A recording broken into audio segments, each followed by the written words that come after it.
एक बार आईडीबीआई का शेयर लेकर आइए जरा। अभी टिकर पर आप नीचे देख रहे थे इसका रिएक्शन, वो सीएनबीसी आवाज़ का जो इंटरव्यू हुआ दीपम सेक्रेटरी का, उसके बाद से ये देखिए स्टॉक 3 से 4 महीने में आईडीबीआई बैंक के विनिवेश से जुड़ी अच्छी खबर आ सकती है, ये कहना है दीपम सचिव अरुणेश चावला का। सीएनबीसी आवाज़ के economic policy editor Laxman Roy के साथ एक्सक्लूसिव बातचीत में अरुणेश जी ने कहा है कि सरकारी कंपनियों में रिटेल निवेशकों को पैसा ज़रूर लगाना चाहिए।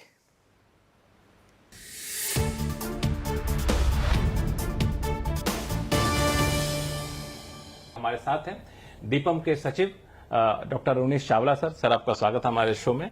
पिछले 5 साल में सरकार लगातार जो लिस्टेड खासतौर सरकारी कंपनियां हैं उन पर ज्यादा फोकस करती रही है, तो अप्रोच में क्या बदलाव आया है, फिर कहें कि अभी किस अप्रोच से आप सरकारी कंपनियों को देख रहे हैं? पब्लिक एंटरप्राइजेज या सरकारी कंपनियों के लिए हम वैल्यू क्रिएशन स्ट्रैटेजी या अप्रोच के तहत काम करते हैं। इसका अर्थ है value creation not just for the promoter, which is government, but value creation for minority shareholders who are ordinary shareholders, जो आम आदमी, जो आम नागरिक या सीनियर सिटीजन अपनी छोटी सी कमाई को इसमें इन्वेस्ट करता है। और आज इन्वेस्टमेंट के बहुत से माध्यम हैं, म्यूचुअल फंड्स हैं, कुछ लोग डायरेक्टली इन्वेस्ट करते हैं, उनके लिए वैल्यू क्रिएशन।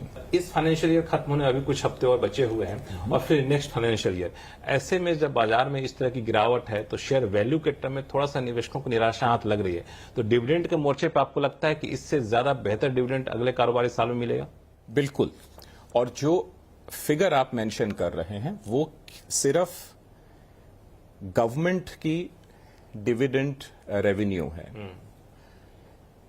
जो टोटल डिविडेंड पब्लिक एंटरप्राइजेज ने बांटा है, डिस्ट्रीब्यूट किया है, वो पिछले साल 1.05 करोड़ था, पिछले से पिछले साल, उससे पिछले साल 1.2 करोड़ था, और इस साल अपेक्षा है कि जब मार्च खत्म होगा तो यह 1.3 से 1.4 करोड़ के बीच होगा। पिछले साल से ज्यादा होगा, लगभग 10% ज्यादा होगा।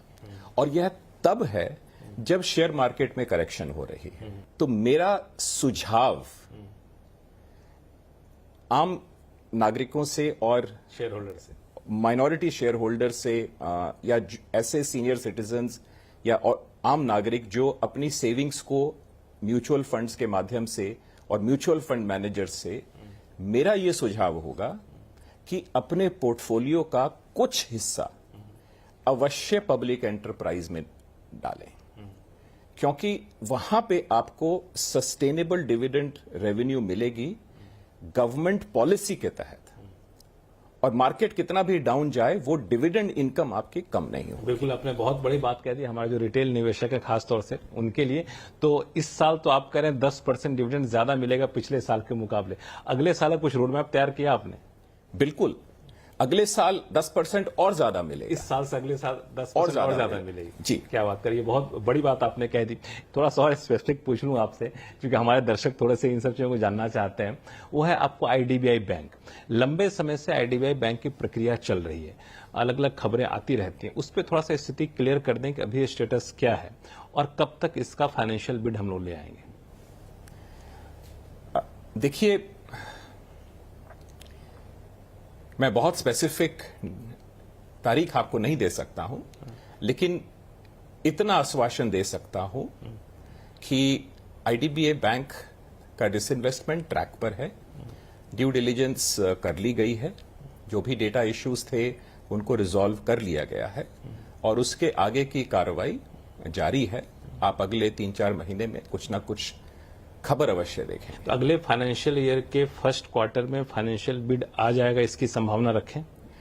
मैं तारीख नहीं देना चाहूंगा, लेकिन इतना आश्वासन देना चाहूंगा कि आप अच्छी खबर या जो भी न्यूज या खबर है वो आपको समय अनुसार मिलेगी। एक्सप्रेशन ऑफ इंटरेस्ट में जिन कंपनियों ने दिलचस्पी दिखाई थी उनको डेटा रूम एक्सेस दिया गया था, क्या वो ड्यू डिलिजेंस पूरा हो चुका है? मैंने आपको बताया कि सभी डेटा रूम इश्यूज रिजॉल्व कर दिए गए हैं और ड्यू डिलिजेंस पूरा हो गया। एक सवाल और आईडीबीआई बैंक को लेके, क्योंकि जो कैबिनेट ने डिसीजन दिया था उसमें था कि एलआईसी अपनी भी हिस्सेदारी बेचेगी, सरकार अपनी भी हिस्सेदारी बेचेगी, वो स्टैंस अभी भी बरकरार है या फिर चूंकि मार्केट कंडीशन को देखते उसमें कुछ बदलाव आया है?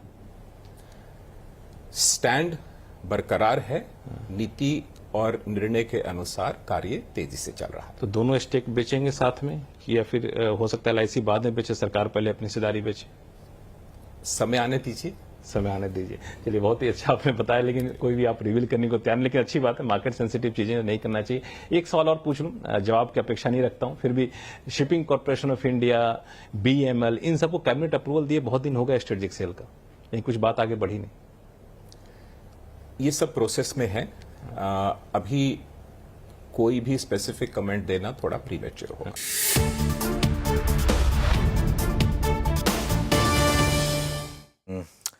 ओके वीरू, एक चीज़ नोटिस किया आपने, जो लक्ष्मण जी का लास्ट सवाल था कि सवाल पूछता हूँ आपने देखे, लेकिन फिर पूछ रहा हूँ। क्यूट था ना वो, कि सवाल पूछ रहा हूँ, जवाब की एक्सपेक्टेशन नहीं है। ये सीजन रिपोर्टर्स ऐसे ही काम करते हैं, वो बिल्कुल मतलब पहले ही अपने आप को सिक्योर कर लेते हैं कि भाई पता है कि जवाब नहीं आएगा, लेकिन हो सकता है अगर ऐसे बोल दूं तो शायद जवाब मिल जाए, थोड़ा सा ज़्यादा मिल जाए, तो वो वैसे जवाब आया। लेकिन एक चीज़ मैं आपको बताऊं, देखिए IDBI बैंक का शेयर प्राइस इंटरडे देखिए आप, स्टॉक का 2% मूव, क्योंकि ये हवा की बात नहीं है, ये आपने खुद सुना है दीपम सेक्रेटरी के मुंह से। 3 दिन पहले हमने आपको 3 दिन पहले भी क्यों, 2 दिन पहले हमने आपको सेबी चेयरमैन की भी बाइट सुनाई थी। तो जितने भी बड़े पॉलिसी मेकर्स हैं, सबसे पहले आपको CNBC आवाज़ पर दिखाई देंगे, इम्पैक्ट के साथ CNBC आवाज़ पर दिखाई देंगे। तो अगर आपको इन सब में आगे रहना है तो जुड़े रहिए CNBC आवाज़ के साथ।